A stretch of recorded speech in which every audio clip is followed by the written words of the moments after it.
Hello good morning students. ਅਸੀਂ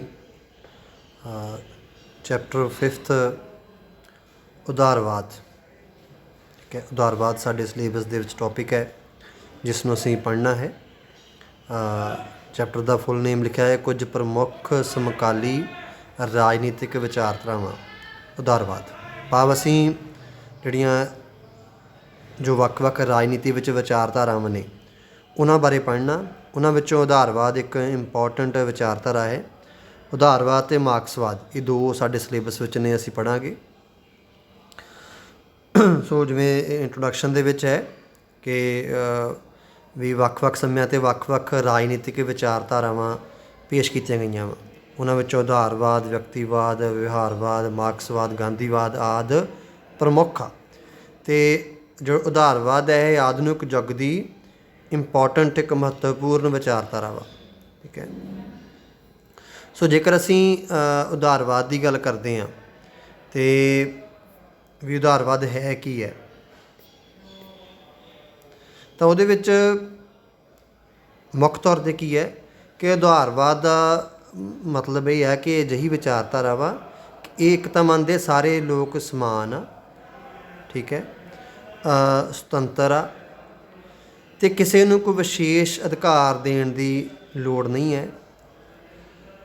ਉਦਾਰਵਾਦੀ ਪ੍ਰਤੀਨਿਧਾਤਮਕ ਸੰਸਥਾਵਾਂ ਵਿੱਚ ਵਿਸ਼ਵਾਸ ਰੱਖਦੇ ਆ। ਪ੍ਰਤੀਨਿਧਾਤਮਕ ਭਾਵ ਪ੍ਰਤੀਨਿਧੀ ਜਿਹਨੂੰ ਕਹਿੰਦੇ ਆਪਾਂ, ਪ੍ਰਤੀਨਿਧੀ ਭਾਵ ਜਿਵੇਂ ਆਪਾਂ ਹੁਣ ਆਪਣੇ MLA ਚੁਣ ਲੈਂਦੇ ਹਾਂ, ਉਹ ਸਾਡੇ ਪ੍ਰਤੀਨਿਧੀ ਆ, ਸਾਨੂੰ ਰੀਪ੍ਰਜੈਂਟ ਕਰਦੇ ਆ ਉਹ, ਠੀਕ ਹੈ। ਇਹ ਭਾਵ ਮੰਨਦੇ ਆ ਵੀ ਜਿਹੜਾ ਲੋਕਾਂ ਨੇ ਸਰਕਾਰ ਚਲਾਉਣੀ ਹੈ ਉਹ ਲੋਕਾਂ ਦੇ ਨੁਮਾਇੰਦੇ ਹੋਣਗੇ, ਉਹ ਲੋਕੀ ਚੁਣਨਗੇ।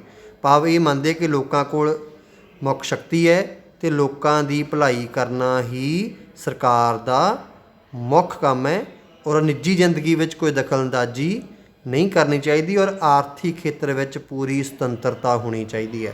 ਮੈਂ ਹੁਣ ਇੱਕ ਵਾਰੀ ਫਿਰ ਇਹਨਾਂ ਨੂੰ ਦੱਸਾਂ ਕਿ ਉਦਾਰਵਾਦ ਦਾ ਮੇਨ ਕੀ ਹੈ ਕਿ ਲੋਕਾਂ ਕੋਲ ਸ਼ਕਤੀ ਹੈ, ਸਰਕਾਰ ਦਾ ਕੰਮ ਕੀ ਹੈ ਉਹਨਾਂ ਦੀ ਭਲਾਈ ਕਰਨੀ ਔਰ ਸਰਕਾਰ ਬਹੁਤੀ ਉਹਨਾਂ ਦੀ ਨਿੱਜੀ ਜ਼ਿੰਦਗੀ ਵਿੱਚ ਦਖਲਅੰਦਾਜ਼ੀ ਨਾ ਕਰੇ। ਆਰਥਿਕ ਖੇਤਰ ਵਿੱਚ ਉਦਾਰਵਾਦ ਅਜਿਹੀ ਵਿਚਾਰਧਾਰਾ ਵਾ ਕਿ ਸਾਰਿਆਂ ਨੂੰ ਖੁੱਲ੍ਹ ਹੋਵੇ।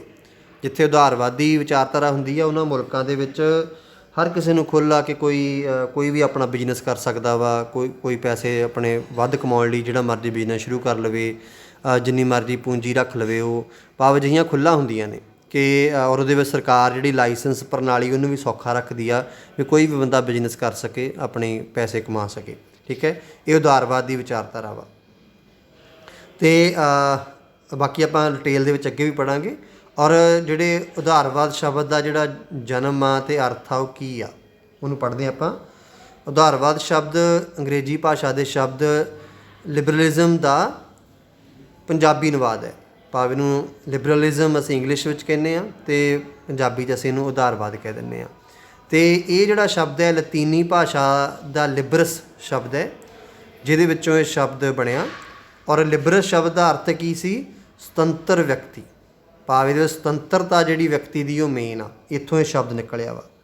ਅਤੇ ਮਹਾਕੋਸ਼ ਬ੍ਰਿਟੇਨਕਾ ਦੇ ਅਨੁਸਾਰ ਉਦਾਰਵਾਦ ਦਾ ਸਾਰ ਸੁਤੰਤਰਤਾ ਹੈ। ਇਸ ਤਰ੍ਹਾਂ ਇਹ ਸੁਤੰਤਰਤਾ ਦਾ ਸਿਧਾਂਤ ਹੈ। ਭਾਵ ਹਰ ਬੰਦੇ ਨੂੰ ਸੁਤੰਤਰਤਾ ਵਾ। ਸੁਤੰਤਰਤਾ ਕਿਹੜੀ? ਭਾਵ ਆਪਣੇ ਵਿਚਾਰ ਰੱਖ ਸਕਦਾ, ਉਹਨੂੰ ਵਿਚਾਰ ਪ੍ਰਗਟ ਕਰਨ ਦੀ ਸੁਤੰਤਰਤਾ ਵਾ, ਧਰਮ ਦੀ, ਲੋਕਤੰਤਰ ਵਿੱਚ ਸੰਵਿਧਾਨਕ ਸ਼ਾਸਨ। ਭਾਵ ਹਰ ਅੰਤਰਰਾਸ਼ਟਰਵਾਦ ਭਾਵ ਸਾਰੇ ਜਿਹੜੇ ਮੁਲਕ ਆ, ਇੱਥੋਂ ਤੱਕ ਕਿ ਦੂਸਰੇ ਮੁਲਕ ਦੇ ਲੋਕ ਵੀ ਦੂਸਰੇ ਮੁਲਕ ਵਿੱਚ ਜਾ ਕੇ ਵਪਾਰ ਕਰਦੇ ਆ, ਉਹਨਾਂ ਨੂੰ ਸੁਤੰਤਰਤਾ ਮਿਲਦੀ ਹੈ। ਸੋ ਇਹ ਇਹਦਾ ਮੇਨ ਹੈ।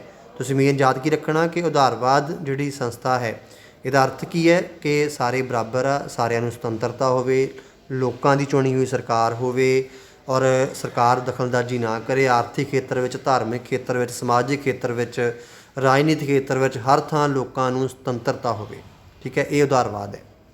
ਔਰ ਉਦਾਰਵਾਦ ਸ਼ਬਦ ਦਾ ਇਹ ਵੀ ਯਾਦ ਕਰ ਲੈਣਾ ਕਿ ਇਹ ਲਿਬਰਲਿਜ਼ਮ ਦਾ ਪੰਜਾਬੀ ਅਨੁਵਾਦ ਹੈ ਅਤੇ ਲਤੀਨੀ ਭਾਸ਼ਾ ਦੇ ਸ਼ਬਦ ਲਿਬਰਸ ਤੋਂ ਇਹ ਨਿਕਲਿਆ ਵਾ ਅਤੇ ਜਿਹਦਾ ਅਰਥ ਹੈ ਸੁਤੰਤਰ ਵਿਅਕਤੀ। ਅਤੇ ਮਹਾਕੋਸ਼ ਬ੍ਰਿਟੇਨਕਾ ਦੇ ਅਨੁਸਾਰ ਉਦਾਰਵਾਦ ਦਾ ਸਾਰ ਸੁਤੰਤਰਤਾ ਹੀ ਹੈ। ਇਹ ਸੁਤੰਤਰ ਦਾ ਸਿਧਾਂਤ ਹੀ ਜਿਹੜਾ ਇਹ ਉਦਾਰਵਾਦ ਹੈ, ਠੀਕ ਹੈ। ਸੋ ਇਹ ਮੁੱਖ ਤੌਰ 'ਤੇ ਇੰਨਾ ਯਾਦ ਕਰ ਲੈਣਾ ਹੈ ਕਿਉਂਕਿ ਬਹੁਤੀ ਲੈਂਥ ਵੀ ਤੁਸੀਂ ਜ਼ਿਆਦਾ ਐਗਜ਼ਾਮ 'ਚ ਨਹੀਂ ਲਿਖ ਸਕਦੇ। ਅੱਗੇ ਆਪਾਂ ਉਦਾਰਵਾਦ ਦੀਆਂ ਕੁਝ ਪਰਿਭਾਸ਼ਾਵਾਂ ਨੇ। ਇਹ ਪਰਿਭਾਸ਼ਾਵਾਂ ਤੁਸੀਂ ਤਿੰਨ ਕੁ ਯਾਦ ਕਰ ਸਕਦੇ ਹਾਂ। ਉਹਦੇ ਵਿੱਚੋਂ ਕੋਈ ਵੀ ਤੁਹਾਨੂੰ ਜਿਹੜੀ ਲੱਗੇ ਤੁਸੀਂ ਸੌਖੀ ਲੱਗਦੀ ਹੈ ਉਹ ਕਰ ਸਕਦੇ ਹਾਂ। ਜਿਵੇਂ ਸਾਰਟੋਰੀ ਅਨੁਸਾਰ ਸਧਾਰਨ ਰੂਪ ਵਿੱਚ ਉਦਾਰਵਾਦ ਵਿਅਕਤੀਗਤ ਸੁਤੰਤਰਤਾ, ਨਿਆਇਕ ਸੁਰੱਖਿਆ ਅਤੇ ਸੰਵਿਧਾਨਕ ਰਾਜ ਦਾ ਸਿਧਾਂਤ ਅਤੇ ਵਿਵਹਾਰ ਹੈ। ਭਾਵ ਉਹਦੇ ਮੁਤਾਬਕ ਕੀ ਹੈ ਕਿ ਵਿਅਕਤੀਗਤ ਸੁਤੰਤਰਤਾ, ਹਰ ਵਿਅਕਤੀ ਨੂੰ ਸੁਤੰਤਰਤਾ ਹੋਵੇ। ਨਿਆਇਕ ਸੁਰੱਖਿਆ, ਉਹਨੂੰ ਨਿਆਂ ਵਿੱਚ ਸੁਰੱਖਿਆ ਮਿਲੇ, ਨਿਆਂਪਾਲਿਕਾ ਵਧੀਆ ਹੋਵੇ। ਸੰਵਿਧਾਨਕ ਰਾਜ ਹੋਵੇ, ਸੰਵਿਧਾਨ ਦੇ ਮੁਤਾਬਕ ਜਿਹੜਾ ਰਾਜ ਬਣਿਆ ਹੋਵੇ, ਲੋਕਾਂ ਨੇ ਚੁਣਿਆ ਹੋਵੇ, ਔਰ ਇਹਦਾ ਸਿਧਾਂਤ ਹੀ ਉਦਾਰਵਾਦ ਆ। ਲਾਸਕੀ ਅਨੁਸਾਰ ਇਸ ਵਿੱਚ ਕੋਈ ਸ਼ੱਕ ਨਹੀਂ ਕਿ ਉਦਾਰਵਾਦ ਦਾ ਸੁਤੰਤਰਤਾ ਨਾਲ ਸਿੱਧਾ ਸੰਬੰਧ ਹੈ। ਭਾਵ ਲਾਸਕੀ ਨੇ ਵੀ ਸੁਤੰਤਰਤਾ ਦੇ ਉੱਤੇ ਹੀ ਮੇਨ ਜ਼ੋਰ ਦਿੱਤਾ। ਉਹਦਾ ਮਤਲਬ ਕਿ ਉਦਾਰਵਾਦ ਦਾ ਸਿੱਧਾ ਸੰਬੰਧ ਸੁਤੰਤਰਤਾ ਦੇ ਨਾਲ ਹੈ। ਠੀਕ ਹੈ, ਅੱਗੇ ਨੈਕਸਟ ਅਸੀਂ ਅਗਲਾ ਪੇਜ ਮੈਂ ਸਿਲੈਕਟ ਕਰਨ ਜਾ ਰਹੇ ਹਾਂ।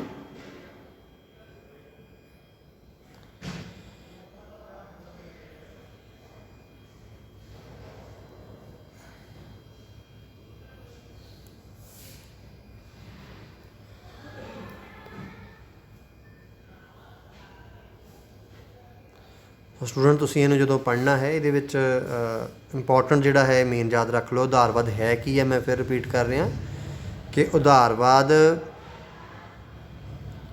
ਇੱਕ ਅਜਿਹਾ ਵਿਚਾਰਧਾਰਾ ਜਿਹੜੀ ਕਹਿੰਦੀ ਹਰ ਇੱਕ ਨੂੰ ਆਜ਼ਾਦੀ ਦਿਓ, ਸੁਤੰਤਰਤਾ ਦਿਓ।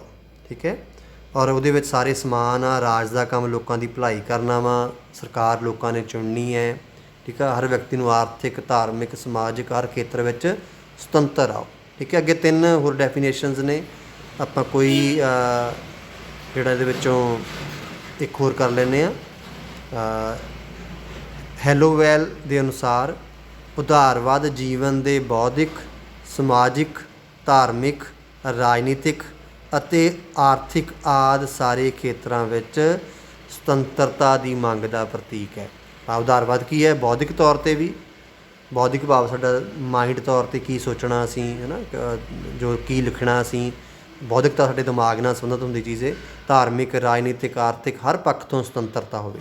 ਠੀਕ ਹੈ, ਇਹਨਾਂ ਵਿੱਚੋਂ ਕੋਈ ਜਿਹੜਾ ਹੈ ਤੁਸੀਂ ਇਹ ਆਪਾਂ ਤਿੰਨ ਯਾਦ ਪੜ੍ਹ ਲਈਆਂ ਨੇ, ਇਹੀ ਯਾਦ ਕਰ ਸਕਦੇ ਹਾਂ। ਹੋਰ ਵੀ ਦੋ ਹੈ, ਉਹਨਾਂ ਵਿੱਚੋਂ ਵੀ ਕੋਈ ਦੇਖ ਸਕਦੇ ਹਾਂ। ਸੋ ਮੁੱਖ ਤੌਰ 'ਤੇ ਇਹੀ ਹੈ ਕਿ ਉਦਾਰਵਾਦ ਕੀ ਹੈ? ਸੁਤੰਤਰਤਾ ਹੈ। ਉਹ ਸੁਤੰਤਰਤਾ ਹਰ ਖੇਤਰ ਵਿੱਚ ਹੈ, ਚਾਹੇ ਰਾਜਨੀਤਿਕ, ਸਮਾਜਿਕ, ਆਰਥਿਕ, ਧਾਰਮਿਕ, ਹਰ ਖੇਤਰ ਵਿੱਚ ਸੁਤੰਤਰਤਾ, ਉਹਦਾ ਮਤਲਬ ਹੈ ਉਦਾਰਵਾਦ। ਠੀਕ ਹੈ, ਅੱਗੇ ਉਦਾਰਵਾਦ ਦੇ ਕੁਝ ਉਹਨਾਂ ਨੇ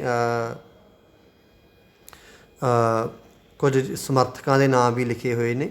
ਠੀਕ ਹੈ, ਤੁਸੀਂ ਉਹ ਆਪਾਂ ਉਹ ਵੀ ਪੜ੍ਹ ਲੈਂਦੇ ਹਾਂ। ਉਦਾਰਵਾਦ ਦਾ ਸੰਖੇਪ ਇਤਿਹਾਸ ਅਤੇ ਇਸ ਦੇ ਮੁੱਖ ਸਮਰਥਕ। ਉਦਾਰਵਾਦ ਦਾ ਜਿਹੜਾ ਸਿਧਾਂਤ ਆ ਕਹਿੰਦੇ ਬਹੁਤ ਪੁਰਾਣਾ ਵਾ, ਬਹੁਤ ਲੰਬੇ, ਸ਼ੁਰੂ ਤੋਂ ਹੀ ਹਰ ਬੰਦਾ ਸੁਤੰਤਰਤਾ ਚਾਹੁੰਦਾ ਵਾ। ਸੁਕਰਾਤ ਨੇ ਧਾਰਮਿਕ ਸੁਤੰਤਰਤਾ ਲਈ ਆਪਣੀ ਜਾਨ ਦੀ ਬਲੀ ਦਿੱਤੀ। ਇੱਦਾਂ ਹੀ ਪਲੈਟੋ ਹੈ, ਉਹਨੇ ਵੀ ਔਰਤਾਂ ਅਤੇ ਮਰਦਾਂ ਨੂੰ ਸਮਾਨ ਅਧਿਕਾਰ ਦੇਣ ਦਾ ਸਮਰਥਕ ਸੀ। ਇਹ ਵੀ ਸੋ ਇਸ ਤਰ੍ਹਾਂ ਪੁਰਾਣੇ ਸਮੇਂ ਤੋਂ ਸਾਰੇ ਹੀ ਜਿੰਨੇ ਵੀ ਸੁਤੰਤਰਤਾ ਲਈ, ਜਿਹੜਾ ਵੀ ਸੁਤੰਤਰਤਾ ਦੀ ਗੱਲ ਕਰਦਾ, ਸਮਾਨਤਾ ਦੀ ਗੱਲ ਕਰਦਾ, ਭਾਵ ਉਦਾਰਵਾਦ ਦੀ ਹੀ ਗੱਲ ਕਰ ਰਿਹਾ ਵਾ। ਸੋ ਜਿਹੜਾ 17ਵੀਂ ਸਦੀ ਵਿੱਚ ਕੁਝ ਜਿਹੜੇ ਨਾਮ ਦਿੱਤੇ ਹੋਏ ਨੇ, ਜੌਨ ਲੌਕ, ਠੀਕ ਹੈ, ਰੂਸੋ, ਮਾਂਟੈਸਕਿਊ, ਠੀਕ ਹੈ, ਇਸ ਤੋਂ ਇਲਾਵਾ ਬੈਥਮ, J.S. ਮਿਲ, ਇਹ ਨਾਂ ਲਿਖੇ ਹੋਏ ਨੇ। ਇਹਨਾਂ ਸਾਰੇ ਵਿਦਵਾਨਾਂ ਨੇ ਹੀ ਉਦਾਰਵਾਦ ਦੀ ਜਿਹੜੀ ਹੈ ਉਹ ਸਮਰਥਤਾ ਕੀਤੀ ਹੈ। ਸਾਰਿਆਂ ਨੇ ਹੀ ਸਰਕਾਰ ਦੇ ਨੂੰ ਸ਼ਕਤੀਆਂ, ਜਿਹੜਾ ਤਾਨਾਸ਼ਾਹੀ ਸਰਕਾਰ ਦਾ ਵਿਰੋਧ ਕੀਤਾ ਅਤੇ ਹਰ ਇੱਕ ਨੂੰ ਸੁਤੰਤਰਤਾ, ਸਮਾਨਤਾ ਦੇਣ ਦੀ ਗੱਲ ਆਪਣੇ ਵਿਚਾਰਾਂ ਦੇ ਵਿੱਚ ਕੀਤੀ ਹੈ। ਠੀਕ ਹੈ, ਸੋ ਇਹ ਤੁਸੀਂ ਇੰਨਾ ਯਾਦ ਕਰ ਸਕਦੇ ਹੋ, ਚਾਹੇ ਕਿਉਂਕਿ ਸਾਰਿਆਂ ਦੇ ਵਿਚਾਰ ਸੇਮ ਇਹੀ ਹੈ।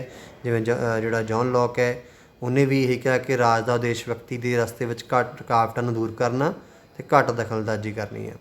ਰੂਸੋ ਨੇ ਵੀ ਇਹੀ ਕਿਹਾ ਕਿ ਜਿਹੜਾ ਸ਼ਾਸਕ ਆਪਣੀ ਲੋਕਾਂ ਤੋਂ ਸ਼ਕਤੀ ਪ੍ਰਾਪਤ ਕਰਦਾ ਵਾ, ਉਹਦੇ ਸਾਹਮਣੇ ਸਦਾ ਜ਼ਿੰਮੇਵਾਰ ਰਹੇ। ਅਤੇ ਫਰਾਂਸ ਦੀ ਕ੍ਰਾਂਤੀ ਵਿੱਚ ਵੀ ਰੂਸੋ ਦੇ ਵਿਚਾਰਾਂ ਦਾ ਵੱਡਾ ਯੋਗਦਾਨ ਹੈ। ਮਾਂਟੈਸਕਿਊ ਦੇ ਅਨੁਸਾਰ ਵੀ ਜਿਹੜਾ ਨਿੱਜੀ ਸੁਤੰਤਰਤਾ ਹੈ, ਜਿਹੜਾ ਮਾਂਟੈਸਕਿਊ ਜਿਹੜਾ ਫਰਾਂਸ ਦਾ ਵਿਦਵਾਨ ਸੀਗਾ, ਇਹ ਵੀ ਜਿਹੜਾ ਬਾਦਸ਼ਾਹ ਦਾ ਲੂਈਸ 14ਵੇਂ ਦਾ ਆਲੋਚਕ ਸੀ, ਉਹਨੇ ਵੀ ਆਪਣੀ ਇਹੀ ਕਿਹਾ ਕਿ ਨਿੱਜੀ ਸੁਤੰਤਰਤਾ, ਧਾਰਮਿਕ ਸੁਤੰਤਰਤਾ, ਨਿਆਂ, ਸਹਿਣਸ਼ੀਲਤਾ ਅਤੇ ਮਨੁੱਖਤਾ ਦਾ ਸਮਰਥਕ ਅਤੇ ਨਿਰਕੁਸ਼ਤਾ ਅਤੇ ਅੱਤਿਆਚਾਰ ਦਾ ਵਿਰੋਧੀ। ਸੋ ਸਾਰੇ ਉਹੀ ਹੈ ਕਿ ਜਿਹਦੇ ਵਿੱਚ ਸੁਤੰਤਰਤਾ ਹਰ ਪੱਖ ਦੇ ਵਿੱਚ, ਨਿਆਂ, ਸਹਿਣਸ਼ੀਲਤਾ, ਇਹਨਾਂ ਦੇ ਸਮਰਥਕ ਰਹੇ ਆਏ। ਠੀਕ ਹੈ, ਸੋ ਇਹਨਾਂ ਦੇ ਇਕੱਲੇ ਨਾਂ ਯਾਦ ਕਰ ਸਕਦੇ ਹਾਂ, ਬਾਕੀ ਇਹਨਾਂ ਦੇ ਵਿਚਾਰ ਤਾਂ ਸਾਰਿਆਂ ਦੇ ਸੇਮ ਹੀ ਨੇ ਕਿ ਜੋ ਆਪਾਂ ਪਿੱਛੇ ਪੜ੍ਹ ਚੁੱਕੇ ਹਾਂ ਕਿ ਲੋਕਾਂ ਦੀ ਜਿਹੜੀ ਹੈ ਜੀਵਨ ਸੁਤੰਤਰ ਹੋਵੇ, ਆਜ਼ਾਦ ਹੋਵੇ, ਸਰਕਾਰ ਘੱਟ ਦਖਲਅੰਦਾਜ਼ੀ ਕਰੇ। ਠੀਕ ਹੈ, ਸੋ ਆਪਾਂ ਨੈਕਸਟ ਅੱਗੇ ਵਧਾਂਗੇ ਅਤੇ ਤੁਸੀਂ ਇਹਦੇ ਵਿੱਚ ਮੇਨਲੀ ਸਟਾਰਟਿੰਗ 'ਤੇ ਉਦਾਰਵਾਦ ਹੈ ਕੀ ਆ, ਜੋ ਇੰਟਰੋਡਕਸ਼ਨ ਪੜ੍ਹੀ ਆਪਾਂ, ਫਿਰ ਉਹਦਾ ਸ਼ਬਦ ਕਿੱਥੋਂ ਨਿਕਲਿਆ, ਉਹਦਾ ਕੀ ਅਰਥ ਹੈ। ਠੀਕ ਹੈ, ਉਹ ਪੜ੍ਹਿਆ ਆਪਾਂ। ਲਿਬਰਲਿਜ਼ਮ ਜਿਹੜਾ ਪੜ੍ਹਿਆ ਆਪਾਂ, ਲਿਬਰਲ ਸ਼ਬਦ ਤੋਂ ਆਇਆ। ਔਰ ਫਿਰ 3 ਡੈਫੀਨੇਸ਼ਨਸ ਯਾਦ ਕਰ ਲੈਣੀਆਂ ਔਰ ਇਹ ਸਮਰਥਕਾਂ ਦੇ ਨਾਂ ਯਾਦ ਤੁਸੀਂ ਕਰ ਲੈਣੇ ਹਨ। ਠੀਕ ਹੈ, ਓਕੇ, ਥੈਂਕ ਯੂ।